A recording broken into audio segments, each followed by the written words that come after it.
everybody. I'm Mary Hart. And I'm Ron Hendren. Soul singer Marvin Gaye, whose career spanned over 25 years, including the birth of the Motown sound to the 80s, was shot to death yesterday in Los Angeles. Dick Shoemaker reports. 69-year-old Marvin Gaye Sr. was taken to police headquarters in downtown Los Angeles last night after being booked on suspicion of murder in the death of his son. Marvin Gaye was visiting his parents' home here in Los Angeles. There was a family argument. The singer was shot in the chest. A little while later, Marvin Gaye died. Marvin Gaye Sr. armed himself with a handgun and fired several shots, wounding Marvin Gaye Jr. Marvin Gaye's journey began in Washington, D.C., born on April 2, 1939, as Marvin Pence Gaye. He showed an early passion for music. Youngest of three boys born to Alberta and Marvin Gaye Sr. Little Marvin got bullied big time for his dad's antics because his dad sometimes dressed in his wife's clothes to give sermons. Marvin Gaye Sr. was a minister and a healer with a Pentecostal church. Marvin Gaye Sr. ruled his household with a heavy hand.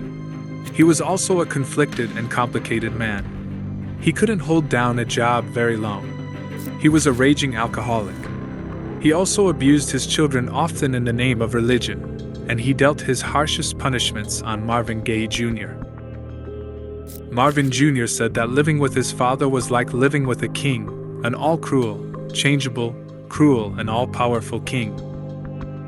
Marvin Gaye's mom once said that my husband never wanted Marvin, and he never liked him. He used to say he didn't think he was really his child. But for some reason, he didn't love Marvin, and that's what's worse, he didn't want me to love Marvin Gaye either. This man once beat Marvin's mama's face bloody in front of the whole family, just to send her a warning. Marvin Gaye Sr. never wanted Marvin Jr. in the first place and made sure he knew it. Little Marvin got bullied at school too for being shy and sensitive. The kids called him a mama's boy and jeered about his cross-dressing daddy. He felt cornered. But little Marvin had an ace up his sleeve, the gift of music. He taught himself piano from age 4 and could sing. His incredible vocal talent was evident from a young age, until his old man found out and labeled music the devil's work. Luck was on Marvin's side that night. Gordy saw promise in the gentle young crooner and decided to take him under his wing. And by the late 1950s, he was already making waves in the music industry. It wasn't long before Gaye became one of Motown's most iconic artists, contributing to the label's legendary sound with hits like Ain't That Peculiar and I Heard It Through the Grapevine. With his first single, Stubborn Kind of Fellow, in '62, the world fell in love with that velvety voice. Marvin turned into an overnight sensation. Hits kept coming as he climbed higher up the charts. As Marvin Gaye's star continued to rise, so did the complexity of his personal life.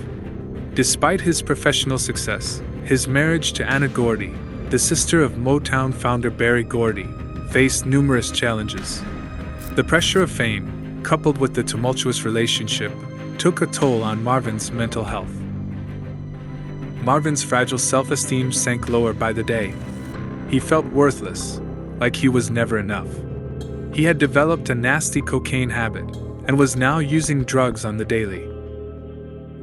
By '66, Marvin's jealousy and possessiveness went clean off the rails into fatal attraction territory when he fell head over heels for a 16-year-old girl named Janice Hunter who walked into his studio one day.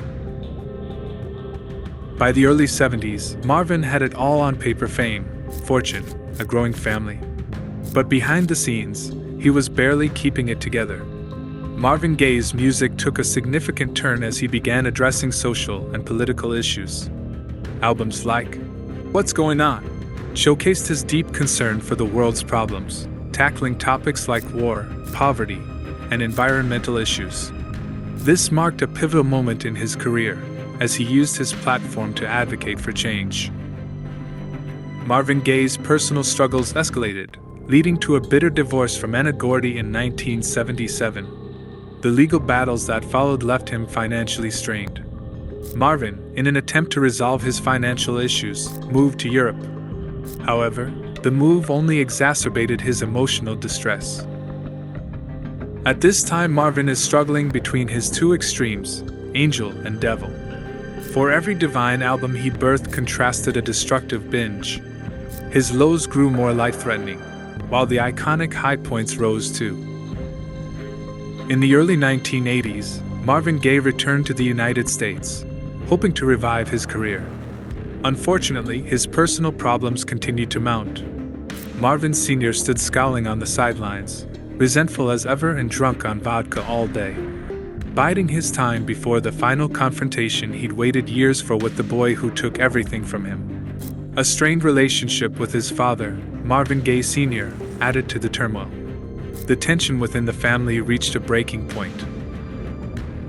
After years of bitter resentment stewing below the surface, the conflict between Marvin Gaye Sr. and Jr. finally reached its breaking point on April 1, 1984. An argument between Marvin Gaye and his father escalated to a fatal confrontation. The main cause of tension was a misplaced insurance policy document. For the remainder of the day and well into the evening, Gaye's father would storm around the Gramercy house and yell at his mother about the missing documents he insisted she lost. Eventually, Gaye had had enough and told his father to leave his mother alone. Marvin Sr. retreated quietly to his room, returning seconds later with the handgun his son had gifted him for Christmas. Without a word, Marvin Sr. took aim point blank at his Marvin Jr.'s heart, but the bitter old man wasn't finished. He stepped forward, coldly firing again into his felled son's shoulder before tossing the smoking gun onto the front lawn as Marvin Jr. gasped out his final words, leading to the death of the legendary artist just one day before his 45th birthday. The shocking incident sent shockwaves through the music world, leaving fans and fellow artists in disbelief. Marvin Gaye Sr. was charged with voluntary manslaughter, but due to his age and health issues, the sentence was reduced. He served less than 6 years in prison. Marvin Gaye's death had a profound impact on the music industry, sparking conversations about mental health, family dynamics, and the pressures of fame. I remember the one at the end of the stretcher asking me, did I know his name? And when I said it's Marvin Gaye, he looked at me twice and he said, you don't mean the Marvin Gaye? And I said yes, and he just started to cry. You can't really describe the hurt and the pain. Because when you love someone, it's just a hurt that you cannot describe. Thank you for joining me on this unsettling journey into the heart of the Marvin Gaye case. If you found this exploration intriguing, don't forget to like, subscribe, and hit that notification bell for more true crime content.